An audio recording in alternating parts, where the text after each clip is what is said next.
I adopted my son when he was born. It was an open adoption, but the birth mom, Beth, was so greatly ashamed of being a teen mom that she didn't follow up on any contract, which was fine because I had no intention of involving her too much. The truth is that Ethan grew up with 2 dads and 3 older brothers. We always try to have him spend time with girls.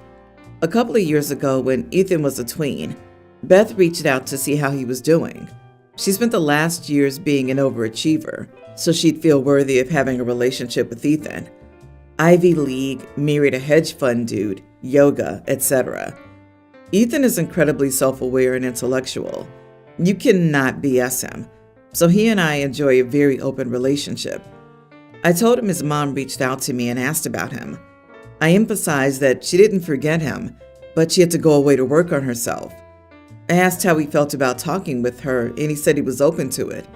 They have a good relationship and spend time together. He's met her husband. It's been a good thing to know his bio family. Ethan has to pick an elective class for the new school year. There have been arguments about what that class will be. Anyway, he told Beth about it, and she messed up by getting involved. She said, "What's the big deal about his doing yearbook? He should do what he wants to do. It's his class."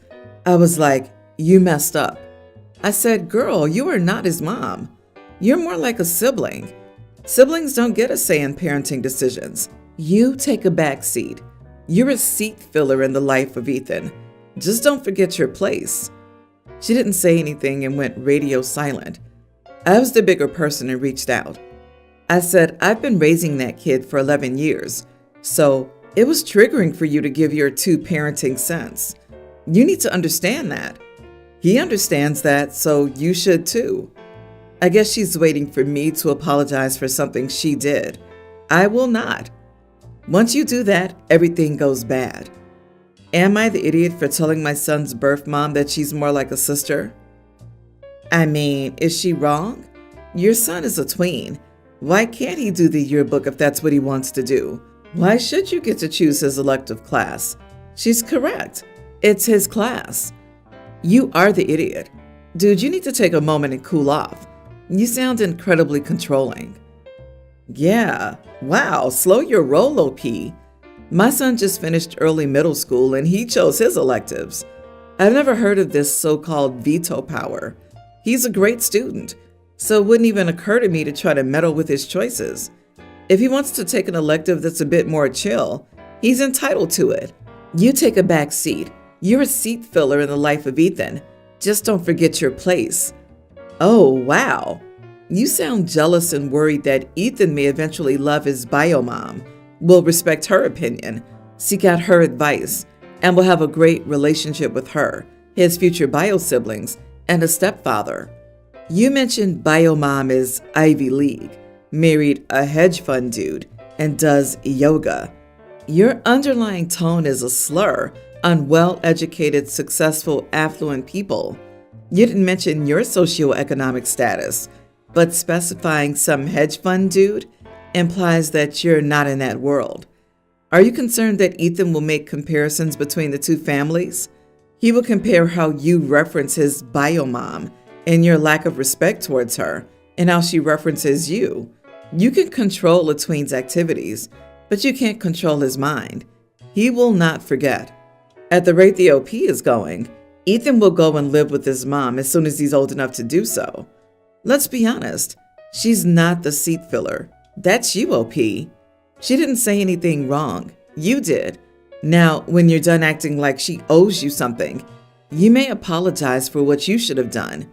You may apologize for what you should have done. The common denominator is you. So my fiance, 24 female, and I, 28 male, are supposed to get married in 6 months. However, something happened that's made me reconsider, and it's kind of blown up. I got into an argument with my fiance about a week ago over something pretty trivial, but it ended up getting a bit heated. I tried to keep things calm, but she ended up getting really mad and slapping me in the face. I was kind of shocked for a minute, and then I just told her she needed to leave. She refused at first, but then I raised my voice slightly and said, "You need to leave right now." She got some of her things and then went to stay with her sister. I'm now considering ending things with her after she was physical with me. I honestly couldn't believe she did that. However, I've gotten massive pushback from pretty much everyone around me, telling me that ending our relationship and calling off our wedding over that is an enormous overreaction. She did apologize, but I told her it didn't change anything. My family's telling me I'm crazy to end things over that. My friends are saying I'm massively overreacting. I pointed out that if I had done that to her, she would have almost definitely left me and would be 100% in the right to do so. They're all saying that's completely different because I'm significantly taller than her and physically stronger. While there's no chance she could ever physically overpower me, that's true, but it doesn't change things. I'm being accused of weaponizing therapy language and appropriating the struggles of victims when what's happened to me is in no way comparable to what genuine victims go through. I feel like I'm losing my mind and doubt my reasoning. Am I the idiot? You would be the idiot if you didn't end it. Can you imagine what she would do to possible future children when she gets angry and frustrated? She is not who you thought she was. Also, friends and family don't get a vote on your future happiness. He needs to take this blessing. She showed who she was before marriage. She's only getting worse. He needs to call it off and ignore this horrible family and friends who are okay with him getting abused. OP needs to hear this. No one else is in this relationship but him. It's his decision. Physical pain may be smaller, but the humiliation and hurt are exactly the same, as if the roles were reversed. Violence doesn't have a gender. My brother's ex-wife would slap him once in a while. Then it was more often. Then it was her throwing a phone at him. This was before cell phones. The base of the phone that housed the dialer hit him in the head and left a gash that needed stitches. Leave her now. My mom was an absolute narcissist growing up. We had to have gendered interest. No Legos for me. I had to take extracurricular activities she liked. No drama club or band. I was grounded for not being allowed on the cheerleader teams, and she would call our friends fat or poor if they didn't meet her expectations. I was on a diet as a kid and not allowed to eat the same as my brothers. My sister-in-law, Kate's mom, Debbie, was the opposite, allowing her kids to do what they wanted and have the interest just for them. Kate is a lovely, well-adjusted woman. Her mother, whom I've met several times, is kind. We had a graduation party for my youngest brother. Kate made us cupcakes and they were delicious. My mom made a snide remark about wishing I could be as perfect as Kate. I told my mom I knew that feeling because Debbie was such a perfect mom, and I wished she was my mother so I could have turned out perfect like Kate. My mom flipped her crap and started yelling at me, asking how I could say that to her. I pointed out that Kate seemed perfect because she had a good childhood with good parents. I'm sure I would have blossomed into a person like Kate under the same opportunities. My mom kicked me out of the party and got mad at me for upsetting everyone with my disrespectful behavior. I went home and Kate and my brother stopped by later, bringing me some cupcakes and wine. We talked and neither was mad at me. My mom, however, goes to Facebook to air her dirty laundry and shame me.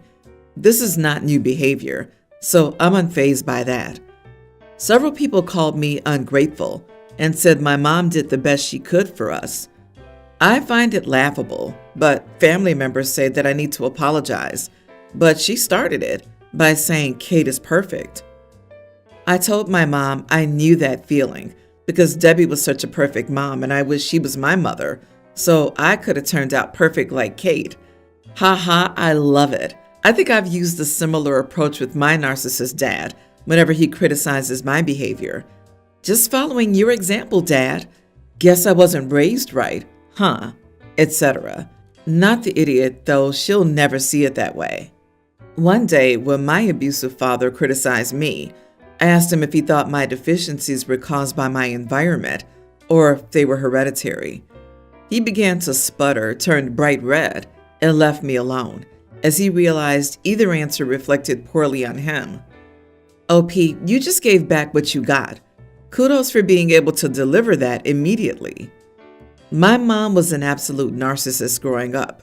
Your mom is still a narcissist. Why are you still in contact with your mother? Does she make your life better in any way? She's still a raging narcissist and always will be. That's not fixable. I, 48 female, am choosing not to go to my daughter's wedding because she contacted her grandmother on my late husband's side. Let me explain. 25-ish years ago, my father-in-law called me on the phone to say that I had overspent on my wedding, that it was a reflection of me being snotty and stuck up. I was very hurt, and so was my husband. My husband called his dad demanding he apologize, but his dad refused. His mom called to apologize, but my husband and I agreed that it didn't count unless his dad said sorry. In the end, we cut contact with this whole side of the family so that we could start fresh. Every once in a while, my kids would talk about meeting their cousins on my husband's side or ask to hear stories about my husband growing up in Indiana. I would get so upset each time because I remembered how his dad made me feel. Well, now my kids are grown up and my husband has since passed away. My daughter announced to me fairly recently that she had gotten engaged to her longtime boyfriend. I was initially happy for her until I saw the guest list. Almost half of my daughter's side was my husband's family. She had confessed to meeting many of them and keeping in steady contact with her grandma. I told her I would not contribute financially to the wedding and didn't plan to go if his family attended. My new fiance said I was wrong, but my daughter broke a well-established family rule. Am I the idiot? You are the idiot. What the heck did Grandma do other than try to apologize and then keep in touch with your daughter like a good person? I get that you were offended by Grandpa, but now you're carrying this to the point of utter melodrama. You're being just as bad to your daughter as your father-in-law was to you. What the heck? There are no such things as family rules that you can extend to your children once they're no longer children and no longer live with you. If you don't want to interact with your late husband's mother, that's your prerogative. Your daughter's a whole other human being, capable of making her own decisions and has every right to contact them. They may not be a part of your family anymore, but they are by choice a part of her family. You are the idiot for punishing your daughter for reaching out to her own grandmother because you're still upset about a comment this woman's husband made to you 25 years ago. My wife, 31, and I, 33 male, have been married for 8 years, and we have a young grammar school-age daughter. My sister, 31, was married to her husband, but because of his infidelity, they're now looking for divorce. My sister was pregnant with her first child, but she didn't want her husband in the delivery room with her. She called me and asked me if I could come for emotional support because she was nervous about childbirth. I, of course, said yes. She lives in a different state and I was going to go there for a week. But when I told my wife about it, she said that I would miss my daughter's birthday and our wedding anniversary. They're both a day apart. I knew I would miss those days, but I didn't think it was a big deal. So I told her we could celebrate the anniversary when I returned, and I didn't need to be physically present for my daughter's birthday. I could just FaceTime her. My wife then asked why my sister couldn't call anyone else for emotional support, and I told her that was a selfish thing to say. I was there for the birth of my sister's baby, and everything went pretty smoothly. When I returned, I was really happy, and I started making plans for the wedding anniversary. But my wife seemed a bit sad about everything. I know it's because I missed the anniversary, but I don't see the big deal when we can just celebrate it on another day. I understand my wife considers it a very important and special day, but it's just a day, and it doesn't mean anything in significance compared to the birth of my sister's baby. Am I the idiot? Missing the birthday and anniversary are, in the grand scheme of things, only a little problematic. The reason you are the idiot is because you decided everything unilaterally, and that was a really crappy thing to do to your wife. You're supposed to be partners. That means you owe your wife a discussion about it before you commit to your sister. You've just demonstrated to your wife that when something's important to you, any consideration for her or your kid goes out the window. I think he's the idiot because he clearly understands that this is a big deal for his wife, but he doesn't care. So why should it matter? It matters because the woman he made vows to is hurt and feels abandoned on a day that was supposed to be about celebrating their union. He made it clear his wife and child came second, He's eventually going to lose his family to his self-centeredness. Not just that, but the way he brushes off his child's birthday too. Like, I really don't need to be there for that. I can just FaceTime them. Wow, Dad of the Year. Also, he says that the anniversary of the day he married his wife is insignificant. OMG, wow. Now I'm angry. I'm angry for his wife.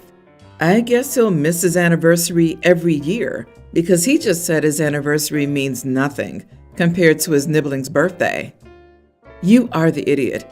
Wife sounded defeated, like this wasn't the first time. Update. Am I the idiot for missing my daughter's birthday and my wedding anniversary? Wow, that was a barrage of onslaught. I read a lot of the comments and most people thought I was an idiot, which I did not expect. However, it opened my eyes to the possibility that I may have been neglectful to my wife. I want to provide a quick update, but also provide some more background and clarify a couple of things. Of course, my daughter's birthday and our anniversary are very important and special occasions. I just meant that compared to the process of going through childbirth during a stressful time, it seemed insignificant to me. My sister found out only a couple of months ago about her husband's affair. It was horrible. When she called me, she was really worried about how the stress was going to affect labor. She was worried she was going to die because one of her friend's mothers died during childbirth. She was panicking and I had to calm her down. Of course I was going to go, whether for a week or a month or however long. Our parents passed away in an accident when we were really young, and we were taken in by our loving grandparents, who we'll always be grateful for. Both our grandparents have also passed away. Besides, my sister and I have always been tight. Also, my daughter's birthday party was set up, and the invitations had already been sent out to friends and family. Now getting to the update. Yes, I do realize after reading the comments that the way I went about everything was wrong. I shouldn't have called my wife selfish, and I should have put more effort on our anniversary. I only called her and didn't send her any gifts or flowers on our anniversary, and that's my fault. I had a discussion with my wife a couple of hours ago, and I apologized for everything and told her I would make up for it. She actually seemed very happy after the discussion. I think it's because I apologized and took accountability, which admittedly I haven't done recently. I reassured her that our anniversary is the day that I will always cherish the most. I didn't speak about my daughter much in the last post because there wasn't really much to say. She did have a great time at the party. Yes, she missed me, but she's really happy I'm back now. LMAO, this update just confirmed that you're a selfish person in general and only took accountability when you received internet backlash. I apologized and took accountability, which admittedly I haven't done recently. Wow, your wife must be a saint. You're still describing the anniversary and birthday as insignificant. Multiple things can be significant at once, and it's your job as a husband, father, and sibling to balance them all. You don't pick your favorite and say, screw everyone else. Will your sister say, I can't raise this baby alone? Can you abandon your family indefinitely to raise my child with me? Will you drop your family again to go celebrate your nibbling? If you keep acting like this, you won't have a family to abandon.